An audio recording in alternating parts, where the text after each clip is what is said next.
ये कैसा संकेत? ये संकेत है कि कुछ बड़ा होने जा रहा है गुरुपुत्र।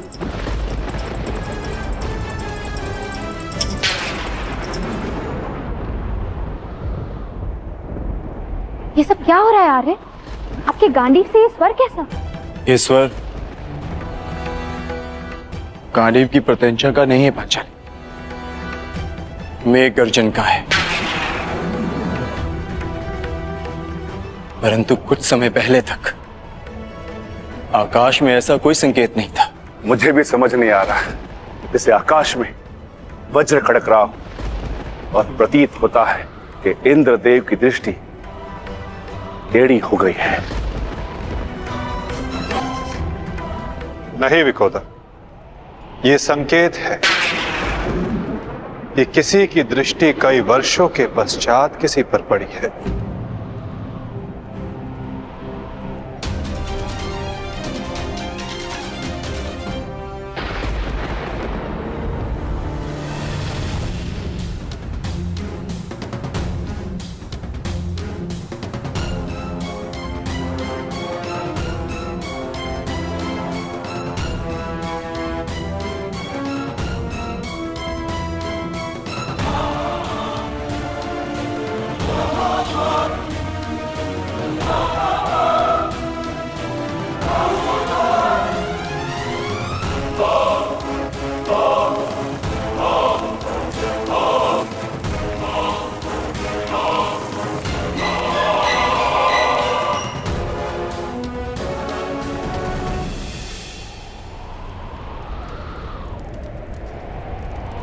मेरा मंतव्य पूर्ण हुआ पुत्र।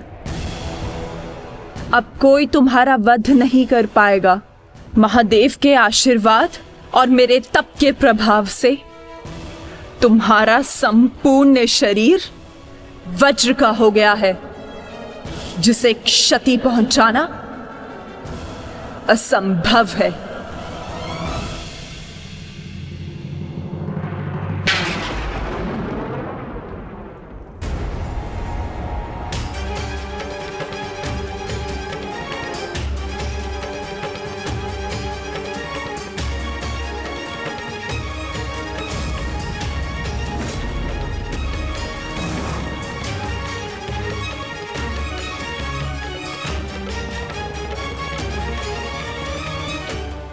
ये क्या किया दुर्योधन? मैंने तुम्हें निर्वस्त्र होकर मेरे समक्ष प्रस्तुत होने का आदेश दिया था, तो तुम क्यों ये अंतर्वस्त्र पहन कर आए? माताश्री, बहना, क्या हुआ? क्या हुआ? क्या हुआ बहना? महादेव के वरदान का उपयोग करने के लिए मैंने दुर्योधन को निर्वस्त्र मेरे समक्ष प्रस्तुत होने का आदेश दिया था, ताकि इसका सारा शरीर वज्र का बन जाए। परंतु ये क्यों किया दुर्योधन? ऐसा क्यों किया?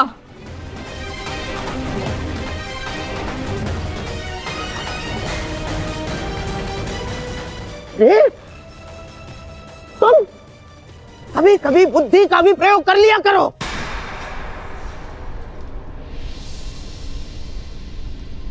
क्या कह रहे हैं मामाश्री? आप ही ने तो मुझसे कहा था कि माता के समक्ष पूर्णतः निर्वस्त्र होकर नहीं जाना चाहिए। आप ही ने कहा था। मैंने कहा? मूर्ख हो गए हो तुम। मैं कब मिला तुमसे? और ये सब कुछ मैंने नहीं कहा है तुमसे। हिंग, यदि आप मुझसे नहीं मिले तो वो कौन था?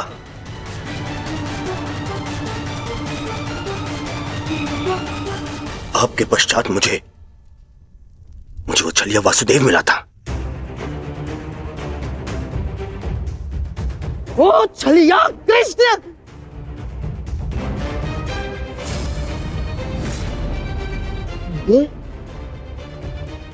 ये सब उस छलिए का किया धरा है दुर्योधन। मैं यहां से चलकर जाऊंगा, माताश्री का आदेश है। परंतु यहाँ से महल तक का मार्ग बहुत लंबा है प्रभु, आपको कुछ पहनना होगा।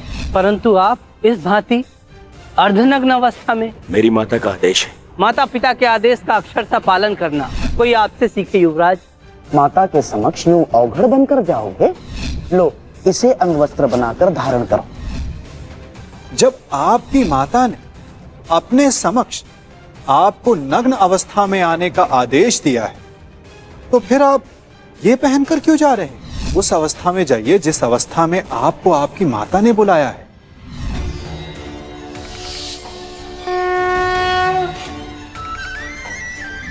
श्री कृष्ण गोविंद हरे मुरारी, हे नाथ नारायण वासुदेव। श्री कृष्ण गोविंद हरे मुरारी, हे नाथ नारायण वासुदेव। ये सब उसी के कारण हुआ है। मैं उसे नहीं छोड़ूंगा, मैं उसे जीवित नहीं छोड़ूंगा, जीवित नहीं छोड़ूंगा मैं उसे। बहना, बहना, मुझे ऐसा लगता है कि अभी भी समय शेष है। एक बार मेरे होने वाले सम्राट को पुनः देख लो।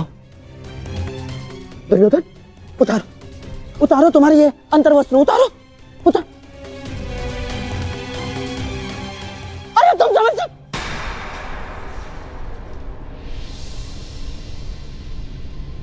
कुछ नहीं बचा, अब कुछ नहीं बचा। वर्षों से संचित किया तप मैंने समाप्त कर दिया है भ्राताश्री। इसके पश्चात कुछ नहीं हो सकता।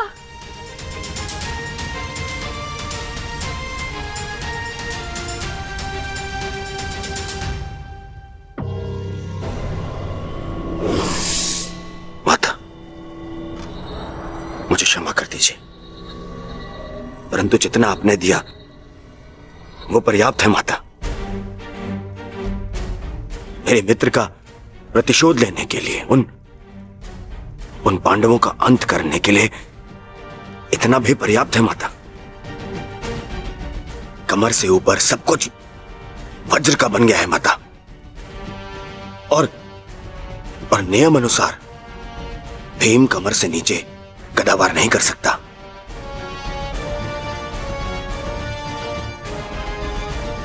आप चिंता मत कीजिए माता।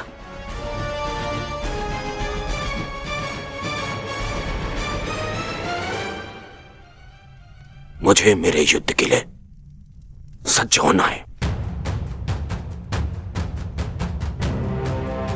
मुझे आज्ञा दीजिए माता। मैं वचन देता हूं कि मैं आपके इस आशीर्वाद को व्यर्थ नहीं जाने दूंगा। प्रणिपात माता। विजयी भव पुत्र, अवश्य ही तुम्हारी विजय हो।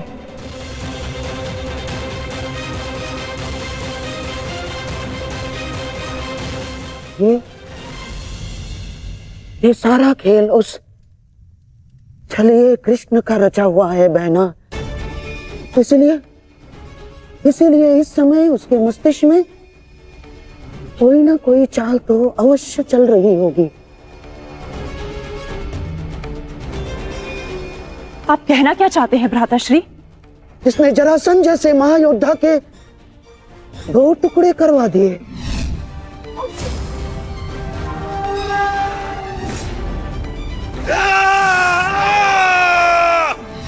जिसने महामहिम भीष्म को उस शिखंडी का सहारा लेकर शरशैया पर लिटवा दिया।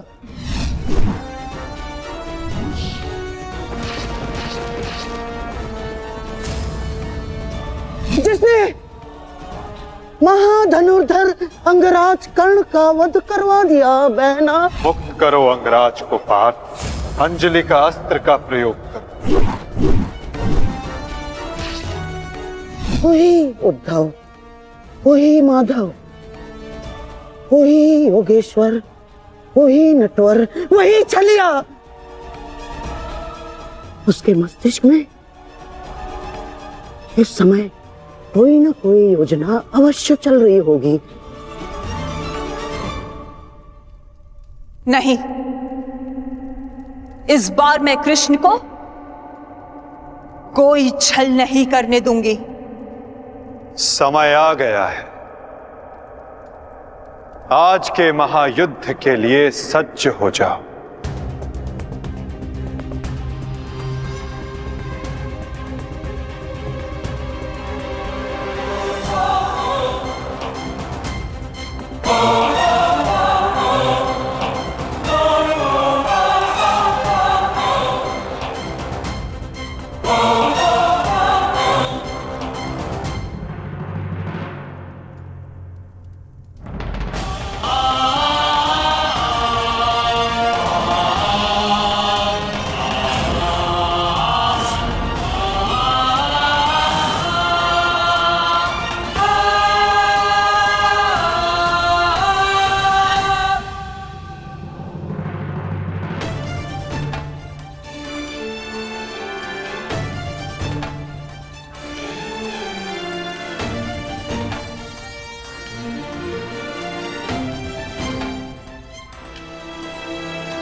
ये गांडीव इतना भारी लग रहा है माधव कि उठा ही नहीं उठ रहा। हाँ माधव, ज्येष्ठ की मृत्यु के पश्चात शस्त्र भारी हो गए हैं। शस्त्र भारी नहीं हुआ है विकोदर, तुम्हारा मन भारी हो रहा है। तुम्हारा मन भारी हो रहा है। मन को हल्का करो, भुजाओं में बल स्वतः आ जाएगा।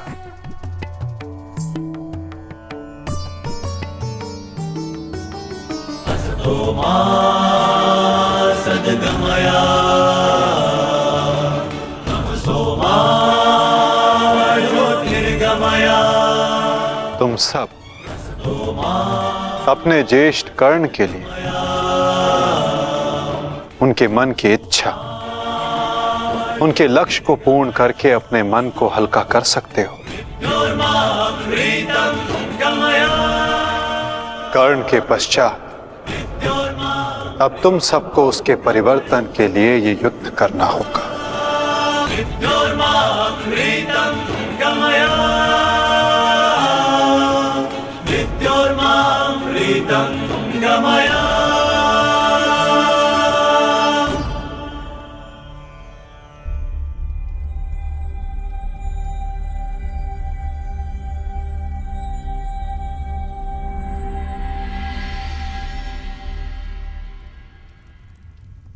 तुम्हारे ज्येष्ठ कर्ण का लक्ष्य उचित था, किंतु मार्ग अनुचित था,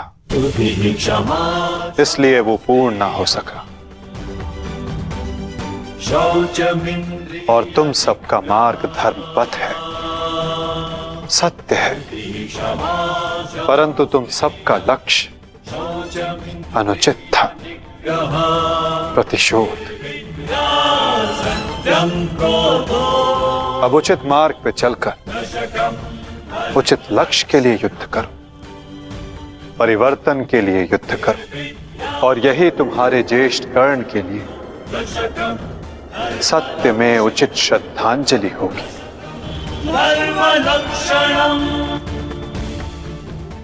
और परिवर्तन तब तक नहीं आ सकेगा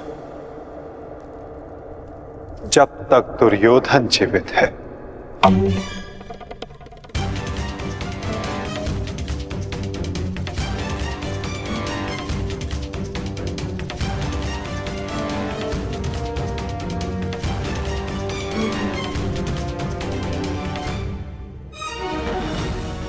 कर्ण के पश्चात अब भी युद्ध भूमि में कुछ अपने हैं जो तुम सब के विरुद्ध खड़े होंगे। कर्ण का शरीर भले ही नष्ट हो गया, परंतु कर्ण की आत्मा, कर्ण की सोच अभी भी जीवित है, और ये सोच बहुत कुछ जीवित कर देती है।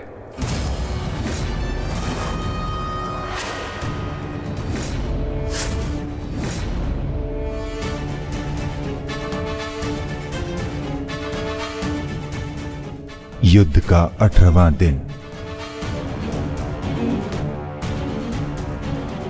न्यायानाम् अधिकाराणाम् प्राप्त्यर्थम् साम्राज्यर्थम्।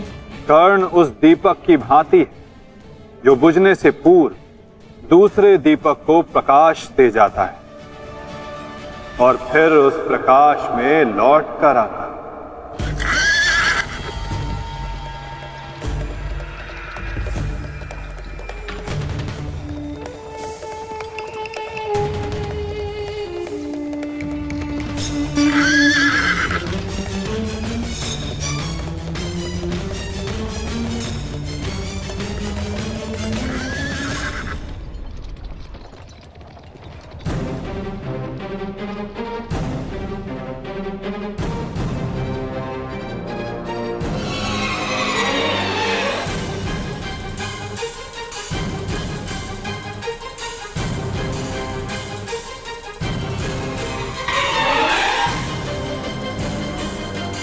मामा श्री शैल्य। कहा था ना पार्थ, इस युद्ध में कुछ और अपने होंगे जो तुम्हारे विरुद्ध खड़े होंगे।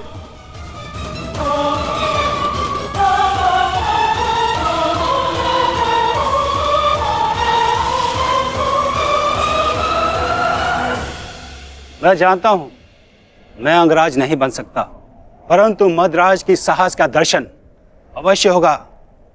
मैं वचन देता हूं, जो मैं सारथी बन के नहीं कर पाया वो अब मैं अपनी रथी के रथ पर आरूढ़ होकर अवश्य करूंगा। ये मेरा वचन है। मैं वचन देता हूं कि आज का दिन सदा स्मरण रखा जाएगा। न बंधु न सखा, न बहन न कोई भांजा, आज शल्य के लक्ष्य में कोई बाधा नहीं बनेगा। आज शल्य प्रायश्चित करेगा एक महान योद्धा के मृत्यु के सहायक होने के अपराध में। आज शल्य प्रायश्चित करेगा अपने अपराध का।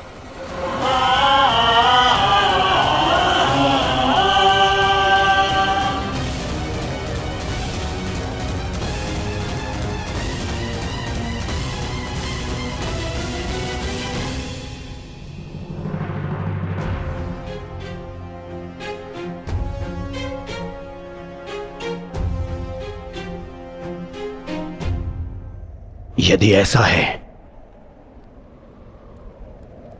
तो आज साथ मिलकर लड़ेंगे शैल्य।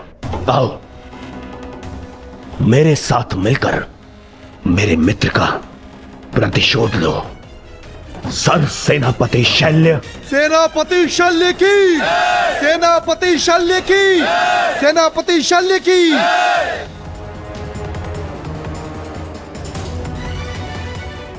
आज तुम बाण होगे और मैं ढाल।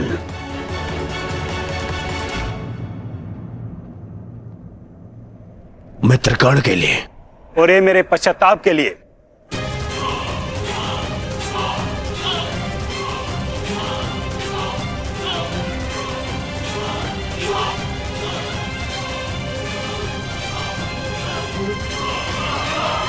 आक्रमण! आक्रमण!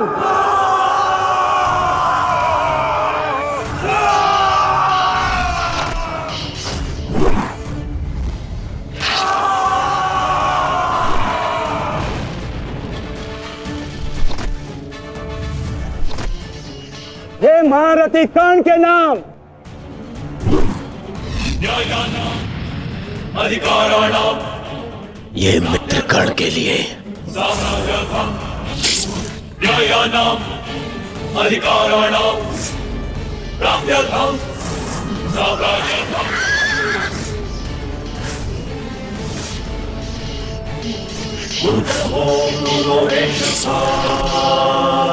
गन्धमिदं सत्यानुदयः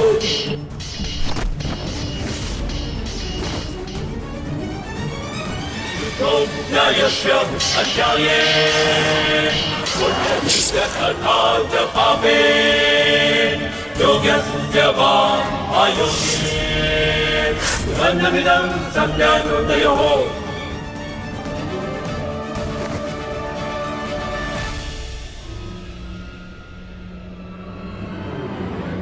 क्यों पार्थ,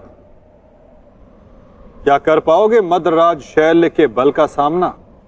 रथ को मदरराज और दुर्योधन की ओर ले चलिए माधव।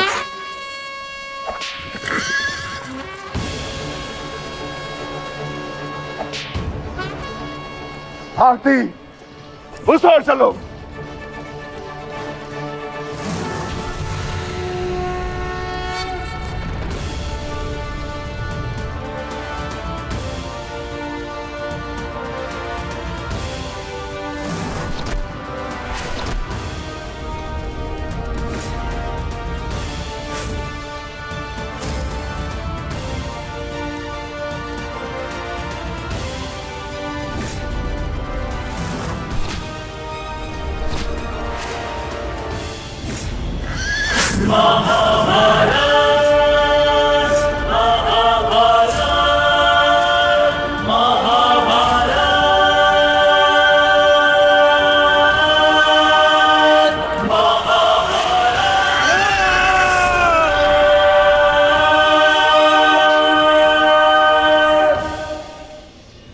शत्रु पे प्रहार करने को उसका बल और कौशल दोनों आंख लेना चाहिए। मूर्ख!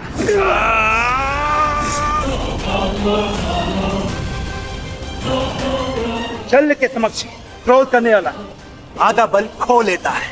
इस जोड़ी को ही नहीं, आज मैं दोनों के शरीर को ही तोड़ डालूंगा।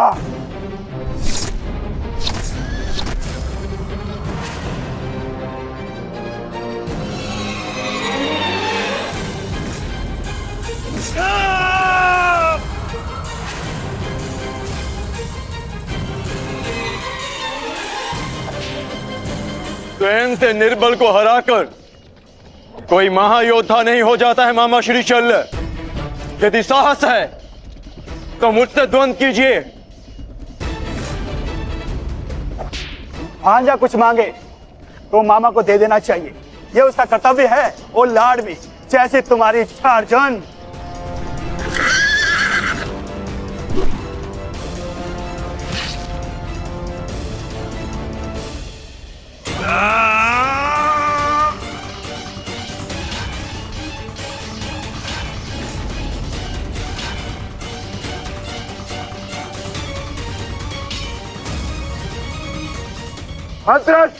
अपना लक्ष्य भूल गए विकोधर।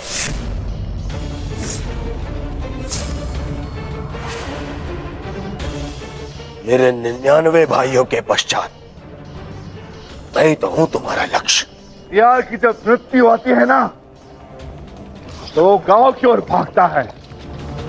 तुम्हें तुम्हारा अंत क्या खींचना है दुर्योधन? सावधान दुर्योधन!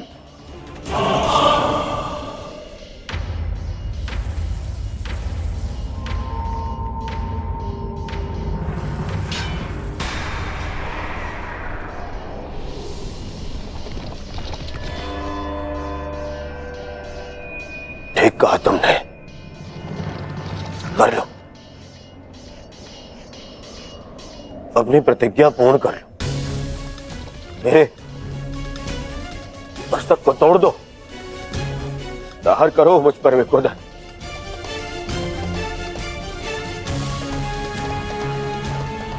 अब ही वध कर दो मेरा।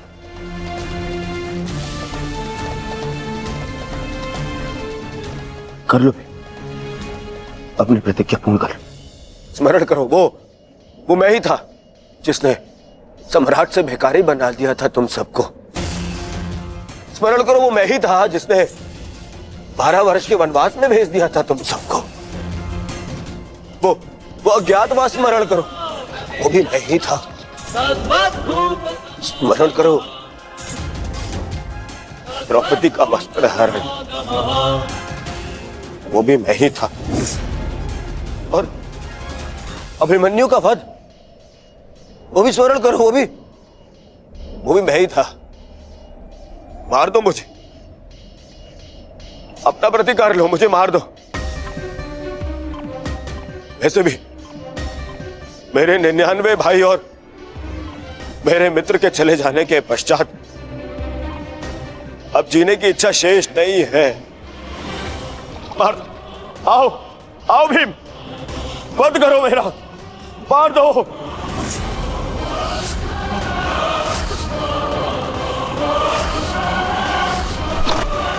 दुर्योधन!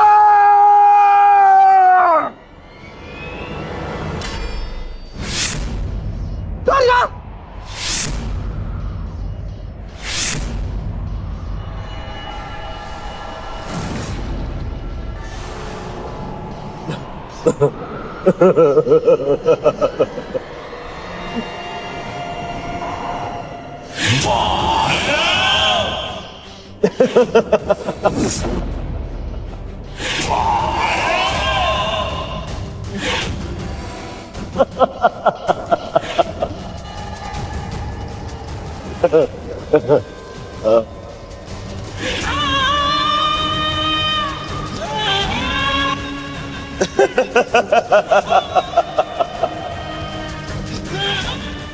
तुमने सुना नहीं भी, मैंने कहा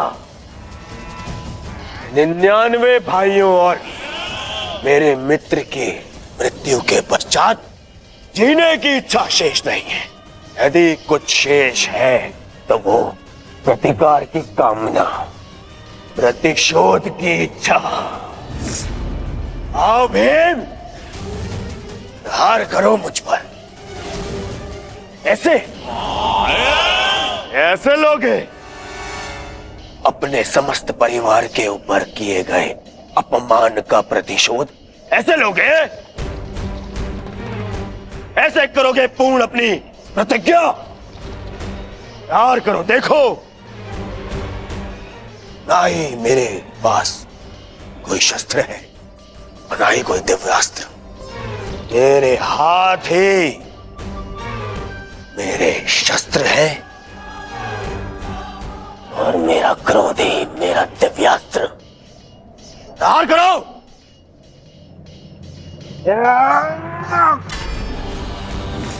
ऐसे नहीं भीम,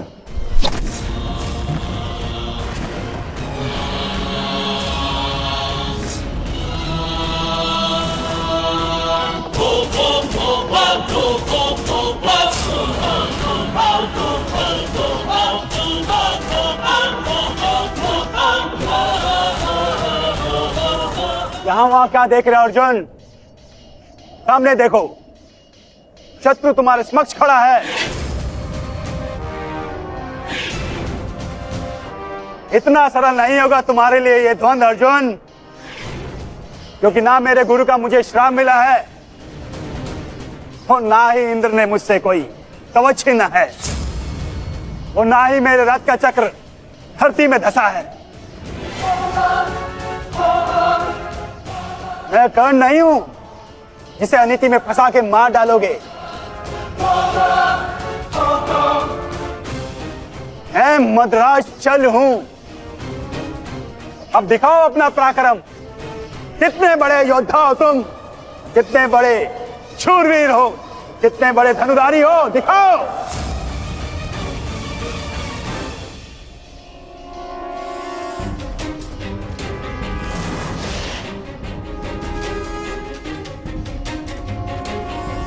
स्मरण रखना पार्थ, कभी कभी क्रोध को अस्त्र बना लेना चाहिए। तुम क्रोध में मत उलझो पार्थ, केवल अपने युद्ध पर अपना ध्यान केंद्रित रखो।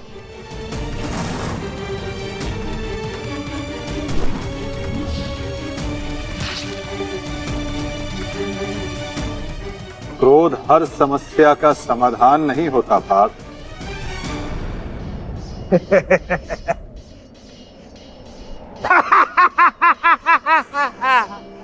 लगता है आचार्य द्रोण ने तुम्हें अधूरी शिक्षा दी है अर्जुन।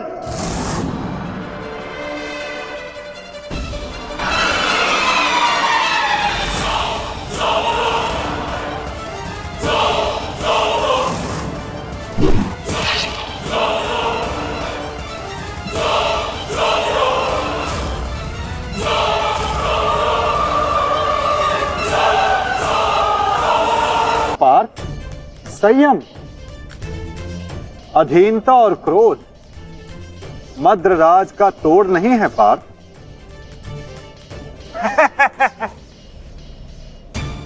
भद्रराज, इस अर्जुन को धनुर्विद्या सीखने का बहुत शौक है। आप इसे धनुर्विद्या सिखाएं।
कहां भाग रहे हो अर्जुन? राम मामा श्री, क्या सारा लाज अर्जुन पर उड़ेल दोगे? नहीं भांजे भीम, तुम्हारे लिए भी बहुत शेष है। बहुत दिन हुए मल युद्ध किए। आओ।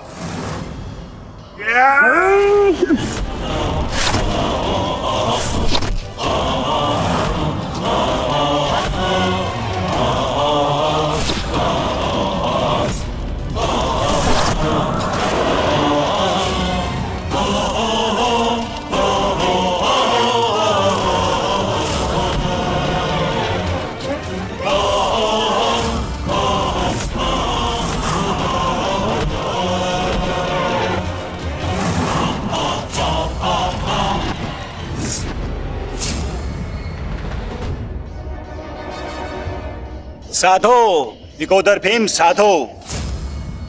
अद्भुत बल है तुम्हारे भीतर, किंतु तुम्हें लगता नहीं कि तुमने देर कर दी। यदि ये बल उस भरी सभा में दिखाया होता तो भरी सभा में द्रौपदी का अपमान होने से तुमने बचा लिया होता भीम। अरे जब फसल ही जल गई तो वर्षा का क्या लाभ? अरे संसार के इतिहास में तुम्हारा नाम एक कायर के रूप में लिखा जा चुका है भीम, जो अपनी पत्नी का वस्त्र हरण होते हुए देखता रहा। वस्त्र हरण। नहीं, ऐसा तो नहीं, तुम स्वयं उस पल का आनंद ले रहे थे।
आओ भीम आओ।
सारथी चलो।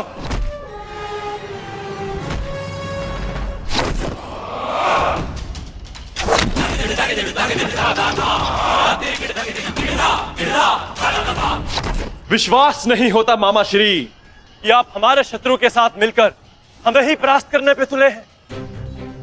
आपसे सहायता मांगना हमारी सबसे बड़ी भूल थी, किंतु आपको परास्त कर हम अपनी भूल का पश्चाताप करेंगे। आइए मामा श्री, हमसे द्वंद्व कीजिए। इसे कल मेरे महारथी ने छोड़ दिया था, मैं उन्हें मारना नहीं चाहता। जाओ लौट जाओ।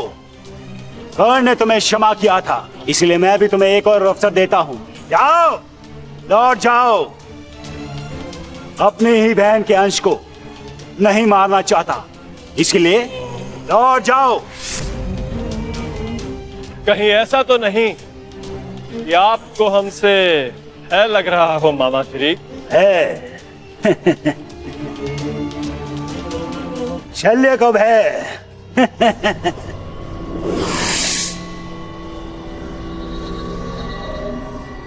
है और प्रहार क्या होता है उसका ज्ञान आज तुम्हें हो जाएगा बांजे।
समाधि में बैठे मेरे गुरु पर प्रहार करने वाले हत्यारे,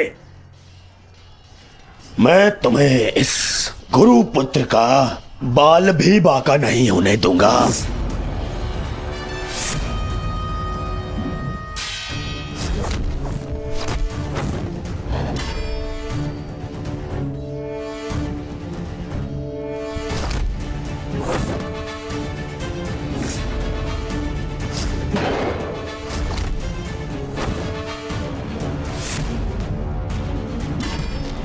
न्यायानां अधिकाराणां राष्ट्रधं साम्राज्यधं न्यायानाम् अधिकाराणां राष्ट्रधं साम्राज्यधं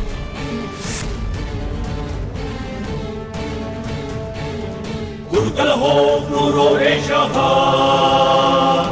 रत्नमिदं सत्यानुदयोः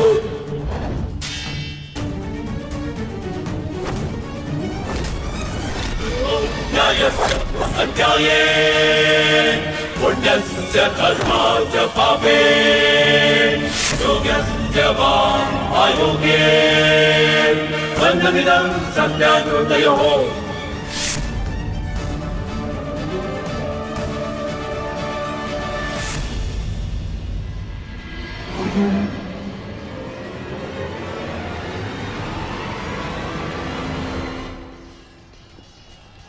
भांजे हो, एक अवसर और देता हूं, उठाओ अपना शस्त्र और प्रहार करो।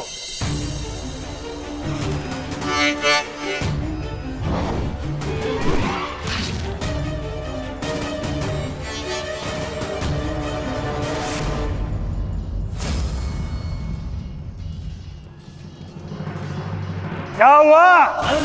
कोई पांडव सेना में ऐसा वीर नहीं है जो मेरा सामना कर सके? या तो मुझसे युद्ध करो, अन्यथा अपनी पराजय स्वीकार करो। ये सब क्या हो रहा है माता? मदरराज अचानक से इतने शक्तिशाली कैसे हो गए? क्या उन्हें परास्त करने का कोई उपाय नहीं? किसी भी शक्ति का तोड़ ढूंढने से पूर्व उस शक्ति को समझना अनिवार्य है पार्थ। है कोई मेरे समक्ष जो मुझसे युद्ध कर सके? मद्रराज की शक्ति उनके शत्रु के क्रोध में है पार्थ। उन्हें केवल वही परास्त कर सकता है जो अपने क्रोध को अपना अस्त्र बना सके, या वो जिसे अपने क्रोध पर पूर्ण नियंत्रण हो, जैसे कि अंगराज कर्ण ने किया था पार्थ। अपने क्रोध को अपना अस्त्र बनाकर उन्होंने शैल्य को पराजित किया था।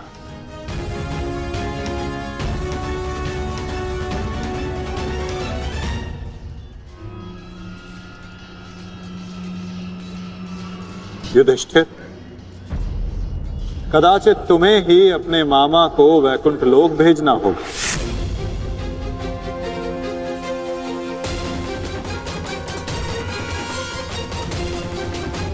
मामा को वैकुंठ लोक भेजना होगा।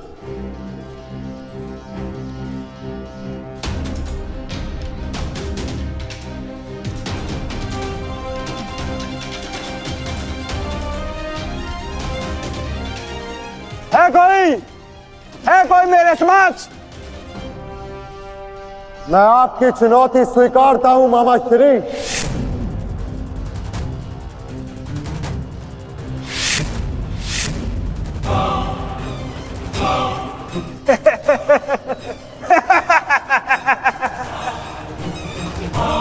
जब अर्जुन का गांडीव, भीम की गदा मेरा कुछ बिगाड़ नहीं सकी, मेरे भांजों को भी मेरे समक्ष घुटने टेकने पड़े, तो तुम किस अस्त्र की सहायता से मुझे परास्त करोगे युधिष्ठिर? हो, कहीं तुम चौसर के खेल की चुनौती देने तो नहीं आए युधिष्ठिर? ओ, मैं तो भूल गया था, तुम जीत के लिए अस्त्र नहीं उठाते, अपने परिवार को दांव पे लगाते हो, दांव पर।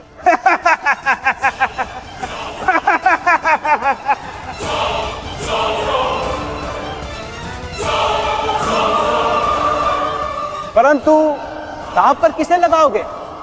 पांचाली को तो तुमने बुलाया नहीं है?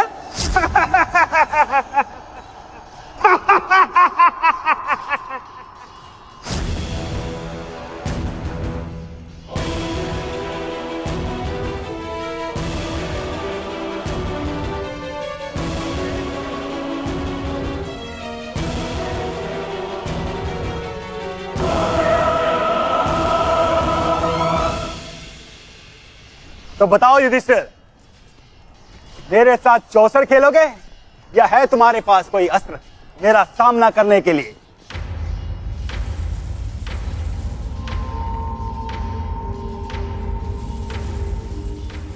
अस्त्र है मेरे पास। कैसा अस्त्र? शांति और सत्य।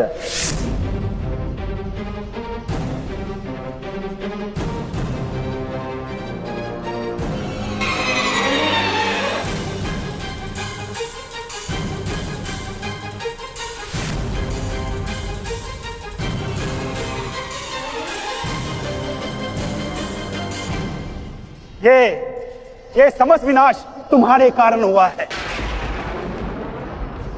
ये महाभारत तुम्हारी एक भूल के कारण हुआ है।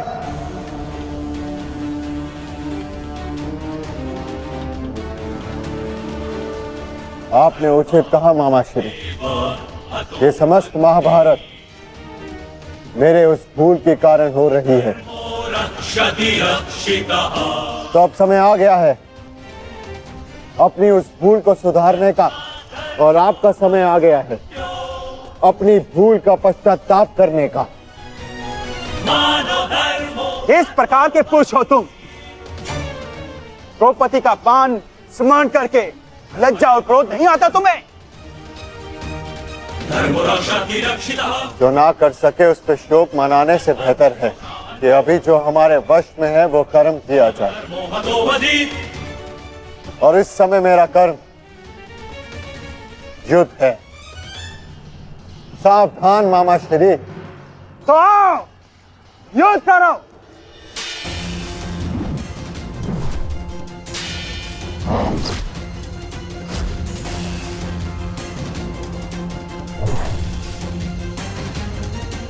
यथाकाष्ठं यथाष्टं च समेयातां महोरथो। यथाकाष्ठं यथाष्टं च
क्रोध का यही अंत होता है।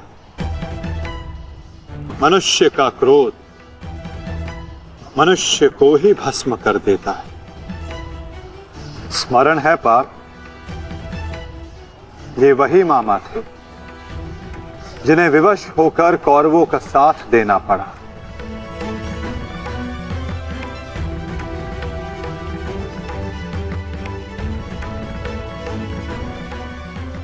परंतु अभी भी एक मामा शेष हैं पार्थ, जिन्होंने संपूर्ण भारतवर्ष को इस महाभारत के चौसर पर आने को विवश कर दिया। क्या उन्हें अपने पापों का दंड नहीं मिलेगा?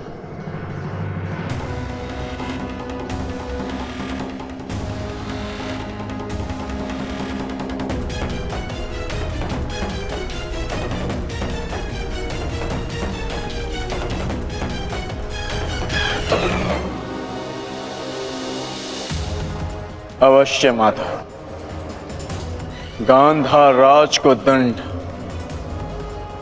अवश्य मिलेगा।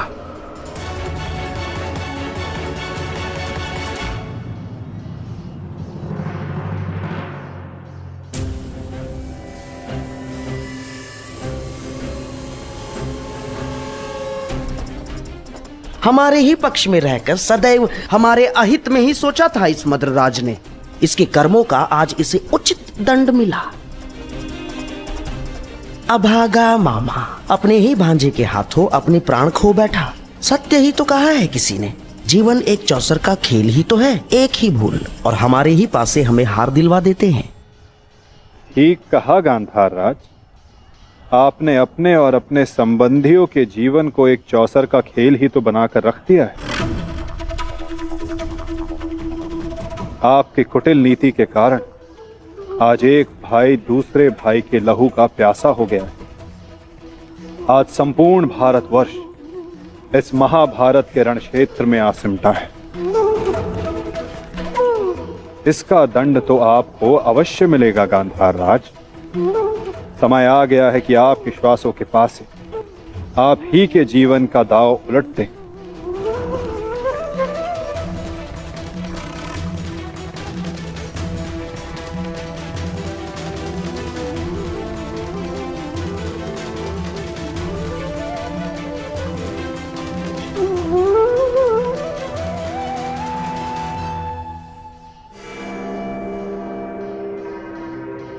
मद्रराज,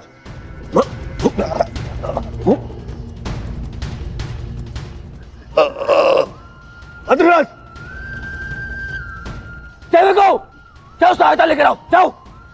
मुझे क्षमा कीजिए युवराज, इससे अधिक आपकी सेवा नहीं कर सकता। मेरा अंतिम समय आ गया है। नहीं मद्रराज, नहीं। आपका साहस और आपकी शक्तियां बहुत प्रशंसनीय है। मेरी सहायता करके आपने अपना वचन पूर्ण किया। मैं दुर्योधन ये घोषणा करता हूं कि आपने अपना कर्तव्य पूरा किया मद्रराज, पूर्ण किया मद्रराज। और आपको कुछ नहीं होगा।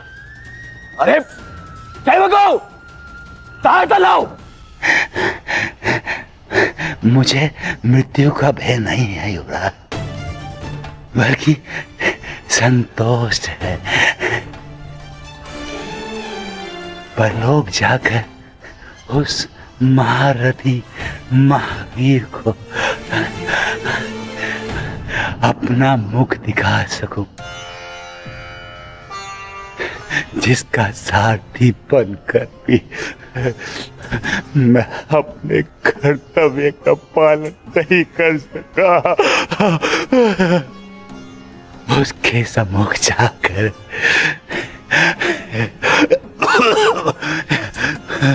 मैं कह सकूंगा कि उसका ये सारथी उसके परम मित्र के प्राणों की रक्षा करते करते अपने अपने प्राणों का बलिदान दे बैठा।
देखना संजय, देखना, आज सब कुछ हमारे पक्ष में होगा।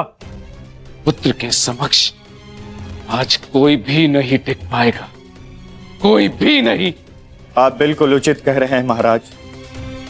युवराज दुर्योधन के पराक्रम का सामना आज कोई नहीं कर पा रहा है। उनका प्रत्येक प्रहार शत्रु पक्ष को वज्र की भांति तोड़ रहा है महाराज।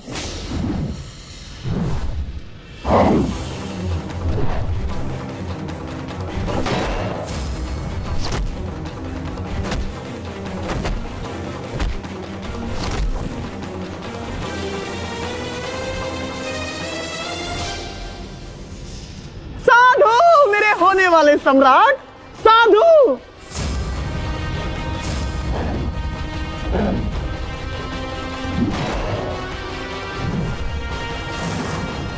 आज इन पांडवों में से एक भी नहीं बचना चाहिए दुर्योधन, एक भी नहीं।